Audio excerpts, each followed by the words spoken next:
สวัสดีจ้าสวัสดีพี่น้อง FC ทุกคนทุกท่านจ้าสวัสดีทั้ง FC ใหม่แล้วก็ FC เก่าเนาะจ้าขอบคุณทุกการรับชมจ้าขอบคุณทุกการติดตามขอบคุณทุกการกดไลค์กดคอมเมนต์เนาะจ้าสำหรับคลิปนี้ก็มาพบกับแนวทางห้างเส็งสาวบ่ายวันที่10เดือน10 2565กับแอดจอยพารวยเช่นเคยจ้าสำหรับห้างเซ็งเนาะจ้าวันที่10เดือน10อันนี้แอดจอยกับบ่มีผลสรุปเนาะจ้าเนื่องจากว่าแอดจอยกับห่างหายจากแนวทางห้างเซ็งไปดุลเนาะจ้าก็ต้องขอโทษขออภัยพี่ๆ FC หลายๆเนาะจ้าสำหรับห้างเซ็งเสาร์บ่ายวันที่10เดือน10มื้อนี้ก็อันนี้ก็ต้องมารอลุ้นกันต่อเนาะจ้า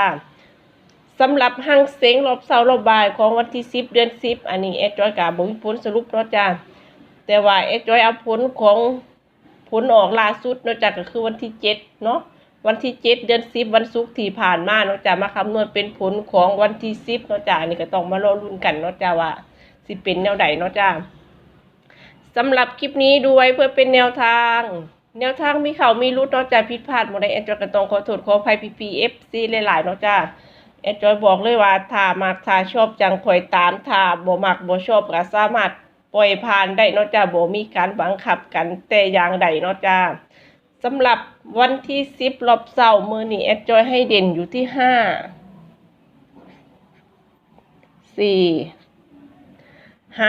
4รูดจ้าเด่นรูดมี50 51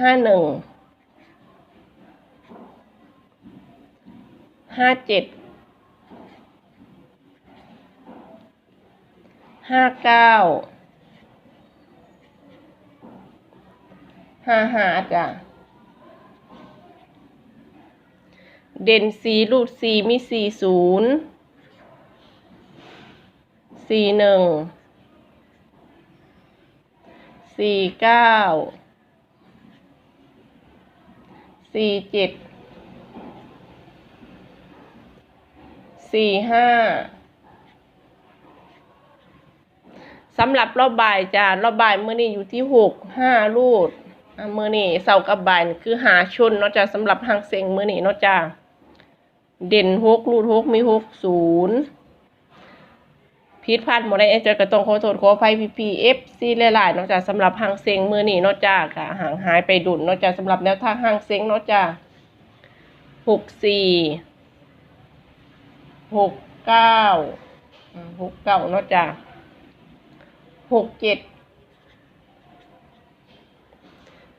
50 51 59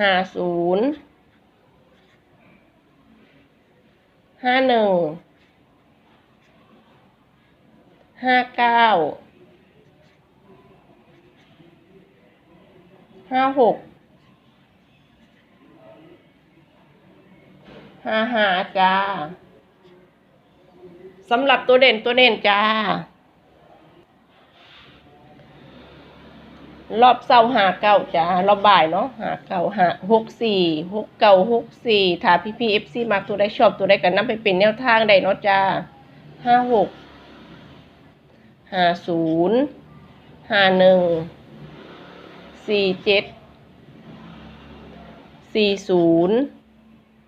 49